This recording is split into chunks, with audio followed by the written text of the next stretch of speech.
अगर कंफ्यूज हो कि किसी चार्ज पर मैग्नेटिक फोर्स की डायरेक्शन कैसे निकालते हैं तो चलो जल्दी से समझ लो। ये क्वेश्चन ऐसा है, इसमें करंट फ्लो कर रही है इस वायर में और इससे 0.6 मीटर दूर एक इलेक्ट्रॉन इस डायरेक्शन में मूव कर रहा है और क्वेश्चन पूछ रहा है कि find force acting on the electron.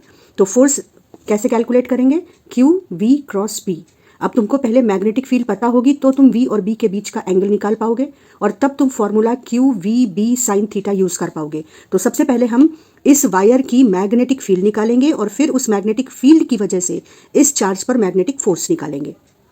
Magnetic field निकालने के लिए जिस भी कंडक्टर की मैग्नेटिक फील्ड निकालनी है, पहले आप अपने पेपर को आराम से इस तरह घुमा लो कि आप अपने राइट हैंड को यूज कर सको। राइट हैंड को स्ट्रेच किया इस तरीके से कि थंब और पाम के बीच 90 डिग्री का एंगल बने। अब थंब को करंट की डायरेक्शन में रख दिया और फिंगर्स उस तरफ पॉइंट करेंगी जहां आपको फील्ड चाहिए।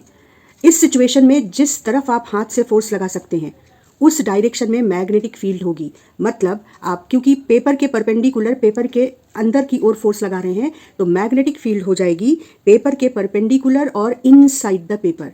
ये मैग्नेटिक फील्ड के डायरेक्शन पता करने का तरीका। जब मैग्नेटिक फील्ड हमने देख ली कि किस तरफ है तो मैग्नेटिक फील्ड अंदर की ओर, इलेक्ट्रॉन का मोशन इधर, तो आप समझ सकते हो कि V और B के बीच एंगल 90 डिग्री। तो जो हमारा फॉर्मूला है क्यू वी क्रॉस बी वो हो जाएगा क्यू वी बी साइन 90, यानी सिर्फ क्यू वी बी। अब हमको फोर्स कैलकुलेट करने में कोई प्रॉब्लम नहीं है। B का जो फॉर्मूला है एक इनफाइनाइटली लॉन्ग वायर के लिए that is mu not I upon 2 pi D. Value substitute करके आप फोर्स की वैल्यू निकाल लेंगे और फोर्स की डायरेक्शन निकालने के लिए हमको V क्रॉस B का यानी दो वेक्टर्स के क्रॉस प्रोडक्ट का डायरेक्शन निकालना आना चाहिए। जिस तरफ V क्रॉस B का डायरेक्शन होगा वही फोर्स का डायरेक्शन होगा। बहुत सिंपल है, एक सेकेंड में इसको समझ जाओगे, बस फोकस करो। हम V क्रॉस B निकालने के लिए फिर से पेपर को इस तरीके से मोड़ के घुमा के रखेंगे जिससे कि हमको right hand palm rule use करने में सुविधा हो। सबसे पहले हम राइट हैंड को इस तरह से स्ट्रेच कर लेंगे, राइट हैंड याद रखिएगा। और उसके बाद फोर्स के फॉर्मूला है क्यू वी क्रॉस बी। तो V क्रॉस B में V पहले आता है। हम अपने हाथ को इस तरीके से स्ट्रेच करेंगे और जो हमारा पाम है वो पहले वेक्टर यानी V की तरफ होगा और इसके बाद दूसरा वेक्टर B, उस डायरेक्शन में हम अपनी फिंगर्स को कर्ल कर देंगे। तो जब V क्रॉस B करेंगे तो थंब जिस डायरेक्शन में होगा वो फोर्स की डायरेक्शन होगी। बस ये ध्यान रखना है कि ये थंब फोर्स की डायरेक्शन बता रहा है पॉजिटिव चार्ज पर। तो आप पहले इलेक्ट्रॉन के निगेटिव चार्ज को बिल्कुल इग्नोर करके क्यू वी क्रॉस बी से V क्रॉस B यानी फोर्स की डायरेक्शन निकाल लो टुवर्ड्स दिस साइड। पर ये किस पर है? पॉजिटिव चार्ज पर। तो अब आप इलेक्ट्रॉन के लिए इजीली समझ सकते हो कि पॉजिटिव चार्ज अगर इधर फोर्स एक्सपीरियंस करेगा तो नेगेटिव चार्ज उसके ठीक उल्टा यानी टुवर्ड्स द वायर।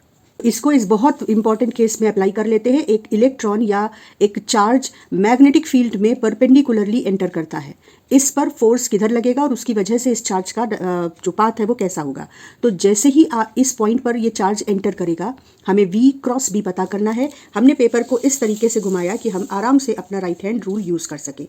तो हमने राइट हैंड को स्ट्रेच किया V क्रॉस B, यानी पॉजिटिव चार्ज होगा तो ऊपर की ओर फोर्स लगेगा और अगर नेगेटिव चार्ज होता तो नीचे की ओर फोर्स लगता। जो फोर्स है वो V के और B के दोनों के परपेंडिकुलर है। V क्रॉस B का मतलब है कि ये फोर्स V और B दोनों के परपेंडिकुलर है। तो हमने V के परपेंडिकुलर मैग्नेटिक फोर्स की डायरेक्शन बना ली। हर मोमेंट पर ये फोर्स V के परपेंडिकुलर रहेगा तो लगातार ये एक ही पॉइंट को पॉइंट करेगा फोर्स वेक्टर। तो जिस डायरेक्शन में ये फोर्स है उसी लाइन पर कहीं इस सर्कुलर पाथ का सेंटर होगा जिस पर ये चार्ज अप चलेगा, क्योंकि ये फोर्स सेंट्रीपिटल फोर्स बनेगा और टुवर्ड्स सेंटर लगातार पॉइंट करेगा। तो centripetal force mv square upon r will be provided by this magnetic force. Similarly इस केस में देखो, यहाँ पर ये दो वायर्स हैं जिनमें करंट फ्लो कर रही है और ठीक सेंटर पर ये पॉइंट है जिस पर नेट मैग्नेटिक फील्ड निकालनी है। हमने इसको ऐसे घुमाया कि हम अपना राइट हैंड रूल यूज कर सकें। हमने राइट हैंड को स्ट्रेच किया, इसकी वजह से जो मैग्नेटिक फील्ड होगी वो थंब करंट की डायरेक्शन में और फिंगर पॉइंट करेगा उसे जहां पर फील्ड निकालनी है। तो फोर्स की डायरेक्शन मैग्नेटिक फील्ड की डायरेक्शन। तो इस वायर की वजह से मैग्नेटिक फील्ड की direction perpendicular to the paper inside the paper. इसके बाद हम फिर से पेपर को घुमाएंगे जिससे हम अच्छी तरह से राइट हैंड रूल को यूज कर सके। अब हम राइट हैंड रूल यूज करने के लिए फिर से राइट हैंड को स्ट्रेच करेंगे, देखो। और अब हमारा हाथ इस तरीके से, आप देखिए, जब तक आपको कंफर्टेबल ना हो आप अपने पेपर को, डायग्राम को घुमाइए। अब ये कुछ ऐसी सिचुएशन बन गई, थंब की डायरेक्शन करंट की डायरेक्शन में है और फिंगर्स पॉइंट करेंगी उससे जहाँ पर फील्ड निकालनी है। तो फोर्स अब हम ऊपर की ओर लगा रहे हैं, इसका मतलब मैग्नेटिक फील्ड इस पॉइंट पर इस वायर की वजह से ऊपर की ओर है। तो नेट मैग्नेटिक फील्ड हो जाएगी, इसकी वजह से फील्ड नीचे, इसकी वजह से फील्ड ऊपर। तो नेट मैग्नेटिक फील्ड हो जाएगी this magnetic field minus this magnetic field, क्योंकि ये स्ट्रॉन्ग है 15 एम्पियर की वजह से है और ये वीक है 5 एम्पियर की वजह से है।